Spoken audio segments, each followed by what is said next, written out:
तो मैं विषय कहां पर था? मन एवं मनुष्याणाम कारणम बंध मोक्षयो। मन के माखन की चोरी भगवान जब करते हैं तब जीव कल्याण मार्गी गति करता है।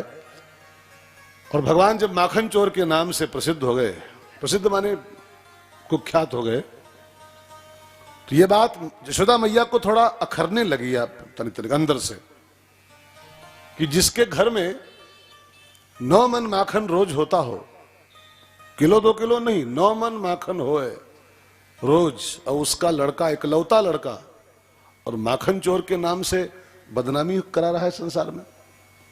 एक दिन मैया इसी टेंशन में रात को लेटी सोने के लिए, भगवान तो सो गए सेज पर, मैया लेटी, लेकिन उसको नींद आज नहीं आ रही।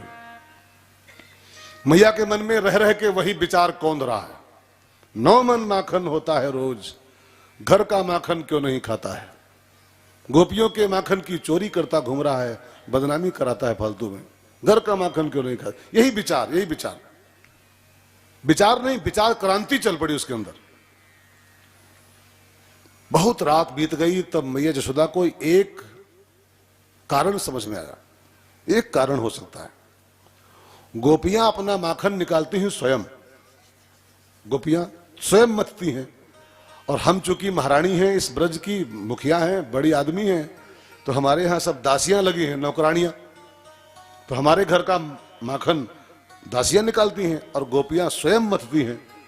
तो हो सकता है एक कारण उसको समझ में आया, हो सकता है कि दासियों के हाथ का निकाला माखन कन्हैया को नहीं भाता है, स्वयं का निकाला माखन इसको पसंद है, इसलिए घर का माखन खाता नहीं है और गोपियों की चोरी करता है।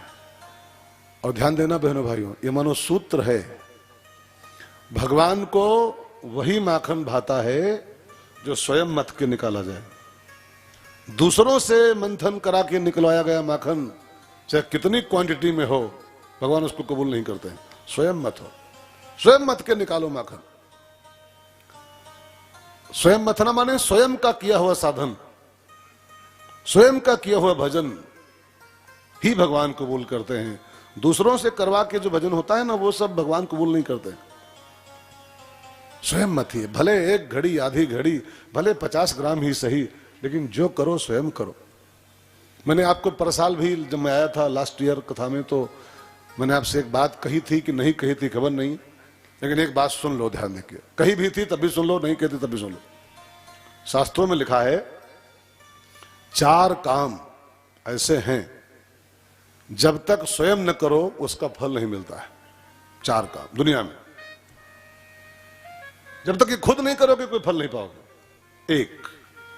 पहला काम भोजन, भूख आपके लगी हो और आप स्वयं न खाओ, आपके बदले कोई दूसरा खाना खाए, किसका पेट भरेगा जी? आपका भरेगा? आप लाख बड़े आदमी हो, MP MLA हो जाओ, प्रधानमंत्री हो जाओ, 17 फैक्ट्री हो जाए आपके, लेकिन भूख लगे तो खाना खुद न खाओ, दूसरे को दो 100 रुपया कि जब भैया हमको भूख लगी है, हम बहुत बिजी हैं, 17 फैक्ट्री हैं और ये फलाना है, खाना हमें बदले खाओ, तो आपके बदले जो खाएगा पेट उसका भर जाएगा, आपका नहीं भरेगा।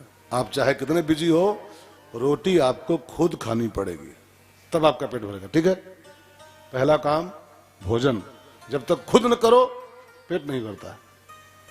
दूसरा काम विवाह, विवाह जब तक खुद अपना नहीं करोगे आप, विवाह का कोई स्वाद नहीं ले पाओगे। विवाह का स्वाद लेना है, विवाह का लाभ लेना है, तो आपको दुल्हा खुदे बनना पड़ेगा, साफ सी बात है, शादी खुदे करनी पड़ेगी अपनी। दूसरा कोई दुल्हा बन जाए आपके बदले तो वही ले जाएगा।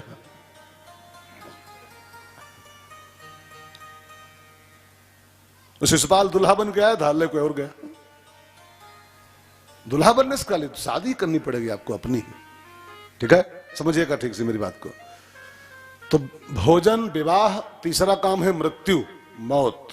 मौत भी जब आएगी तो आपको स्वयं मरना पड़ेगा, आपके बदले ही मर जाए, इनके बदले आप मर जाओ, संभव नहीं। जिसकी आएगी वो स्वयं मरेगा, मरना स्वयं पड़ता है।